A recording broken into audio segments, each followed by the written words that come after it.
Bismillahirrahmanirrahim. Assalamualaikum warahmatullahi wabarakatuh.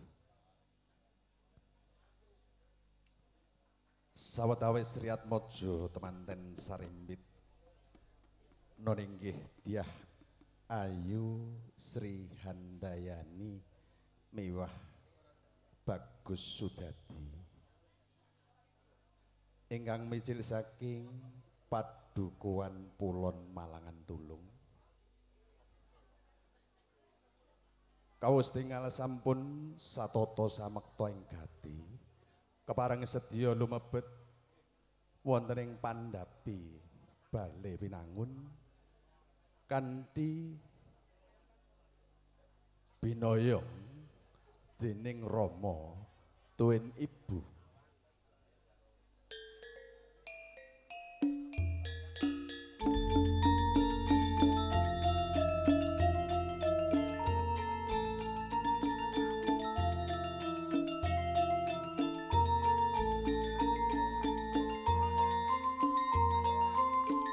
Kawus tinggal Riyad Mojo temanten sarimbit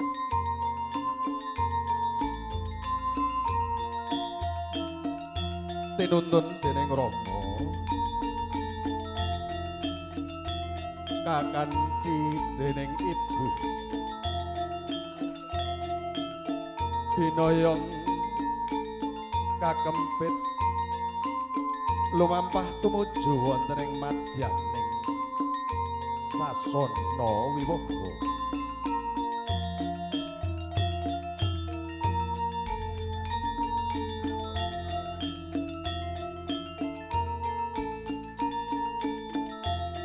Ginarubyuk para kadang Wandawa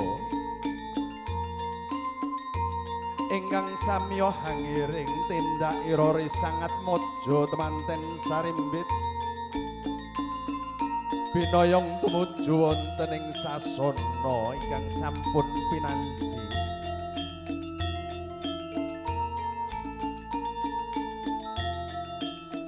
Samono kang Rama resangat mojo temanten kakung nuninggih biyanipun Bapa Suwarna. Miwah biyanipun Ibu Yamtina. Kepareng hangan dere sangat mojo temanten sarimbit lumampah kanthi anut iramaning gending kang manghuyu huyu tindak irori sangat mojo temanten sarimbit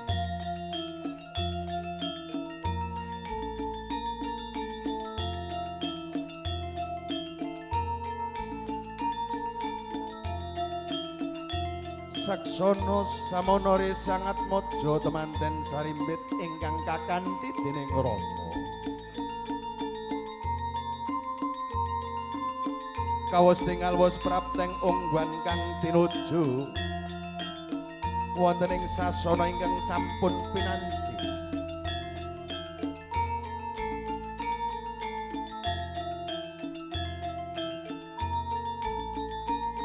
Kanthi lulus Rarja Nirbaya Nirwikara tindak irori sangat mojo temanten kekalih ingkang sampun kakanthi dening Rama tuwin ibu.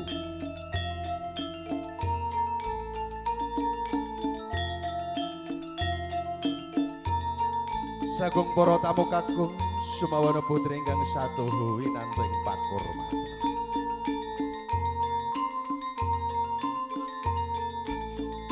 Sawetawis Riyad Mojo temanten kekalih sampun samekta satata wonten ing papan ingkang sampun pinanci. Kepareng sedya sangat mojo temanten sarimbit kalenggahaken wonten ing kursi rinengga hanyeran tumenggah tumapaking tata adicara candhangipun. Nuwun.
Kawula nuwun.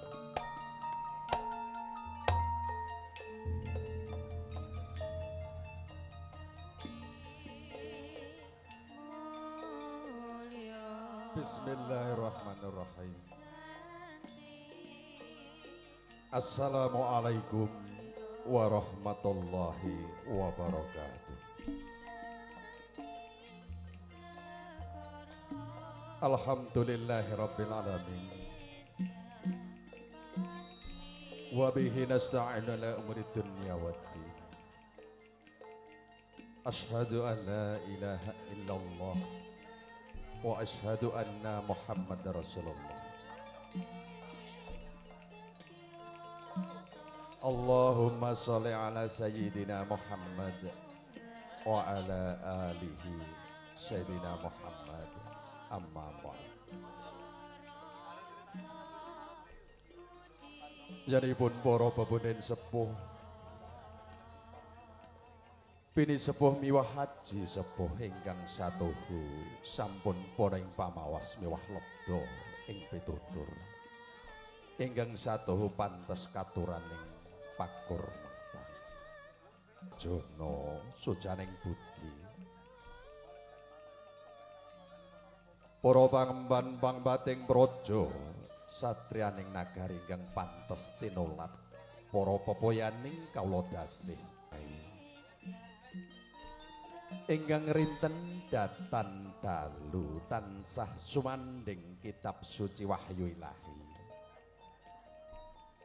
Kinarya minangka panuntun kiblating panembah ingkang satuhu kinabekten.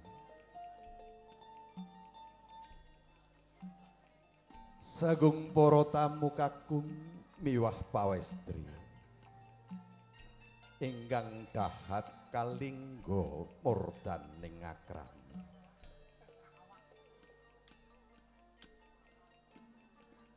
Hambudidaya murih gancaring paewahan prasaja ing ratri punika. Ingkang winengkup yanipun Bapa Suwarna sekalian Ibu Yamtina.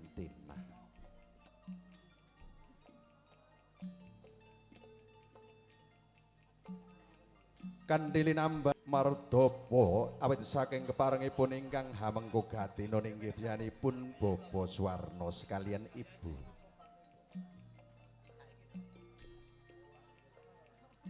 Kawula kapiji kinen hangaturaken menggah urut roncening tata adicara upacara pambayang ing risangat mojo temanten sarimbit.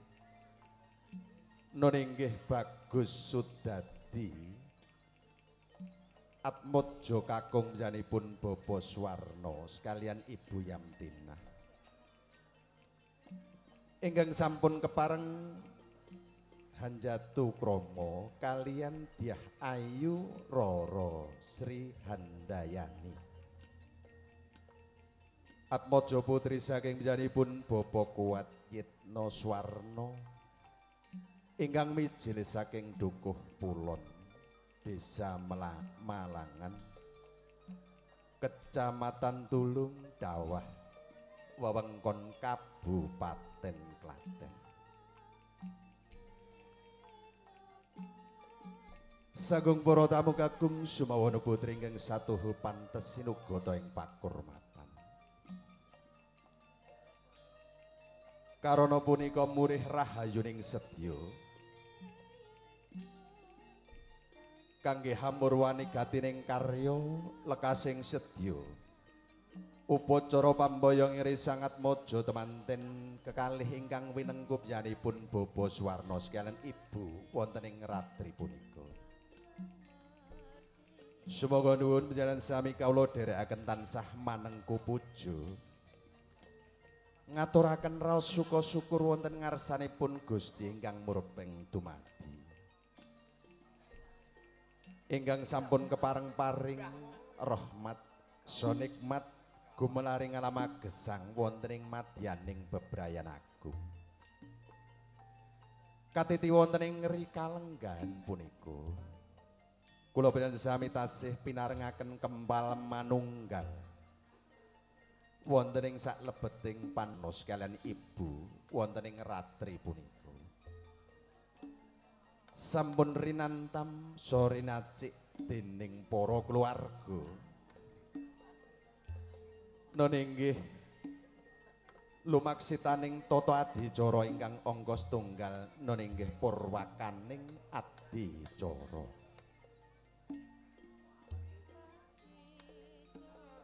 purnaning gati adicara sampun kapurwakan sawetawis Riyat Mojo temanten sarimbit sampun satata lenggah wonten ing kursi rinenggo daya-daya penyanipun Bapa Kuat Yitno Swarno lumantar penyanipun Bapa Saimuri kepareng sedya hamba bar atur pangandika pasrah konjuk penyanipun Bapa Swarno sekalian ibu purnaning gati atur pangandika pasrah saking penyanipun Bapa Saimuri kinarya minangka talanging atur penyanipun Bapa Kuat Yitno Swarno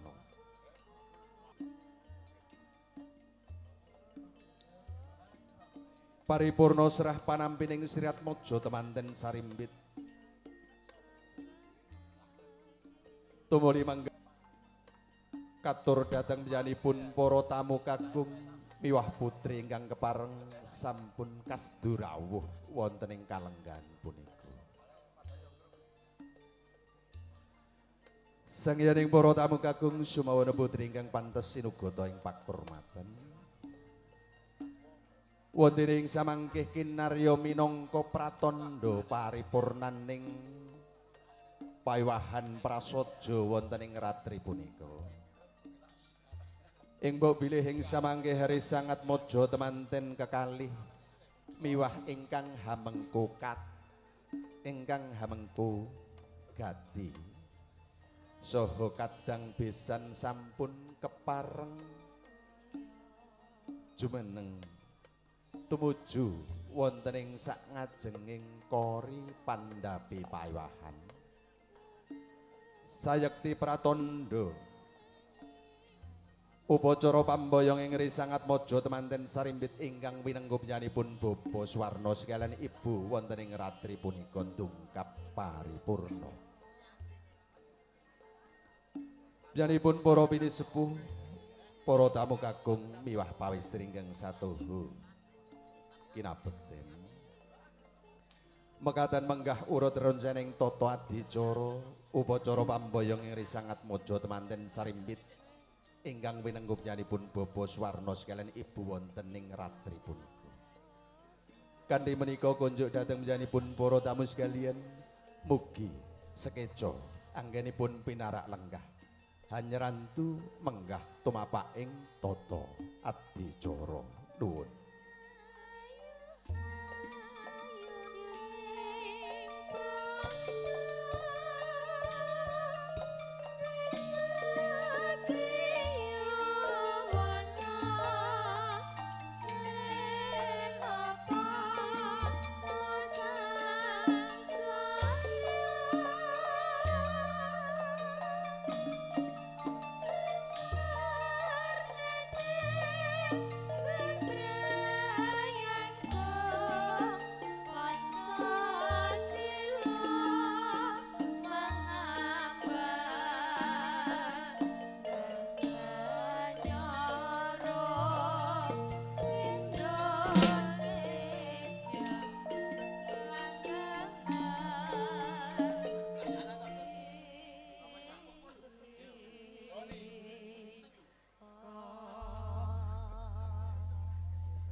Kala nuwun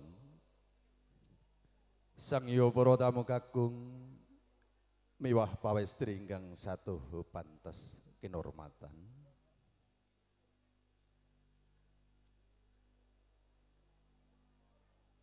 hamba bilih samudayanipun sampun samekta ing gati Sumangga nuwun yanipun para tamu sekalian. Kawula dherekaken kangge hamurwani upacara pambayong ing sangat mojo temanten sarimbit wonten ing kalenggan punika. Kita purwakani kanthi nyebat asma dalem Allah Subhanahu wa taala.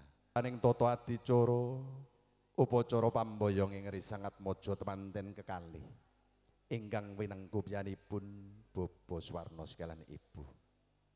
Mugi tansah manggih rahayu widodо wilujeng kalis ing rubedo tansah pinayungan keselamatan so pinayungan katentreman saking ngarsanipun Allah Subhanahu wa taala. Allahumma amin.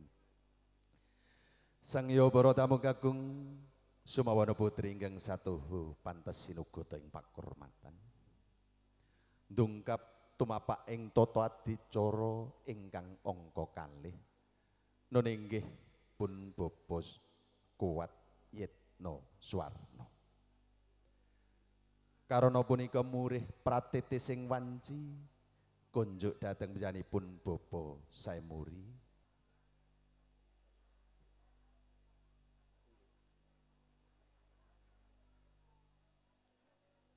Assalamualaikum warahmatullahi wabarakatuh. Alhamdulillahilladzi amarona bin nikah wa nahana 'anis sifah. Asyhadu an la ilaha illallah wahdahu la syarikalah wa asyhadu anna Muhammadan abduhu wa rasuluhu la nabiyya ba'dah. Wassalatu wassalamu ala rasulillah wa ala alihi wa sahbihi wa man tabi'ahu wa walah. Amma ba'dah.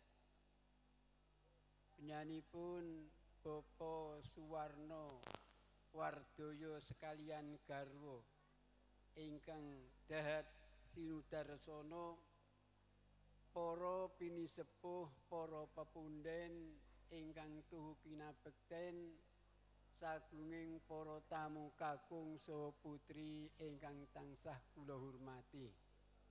Alhamdulillah wa syukurillah wonten ing kalodhangan punika hawit keparengipun Adimas Kuat Yitno Suwarno sekalian kula kadhawuhan hanyarirani matur menggah maksudul a'zam pisowanan wonten ing saat punika. Namung saderengipun kawula nglajengaken atur ken kekalihipun alhamdulillah wa syukurillah pikantuk rahmat hidayah so barokah sangsanipun Gusti Allah saha dinurung doa restu jurung pamuji saking sedaya para pinisepuh.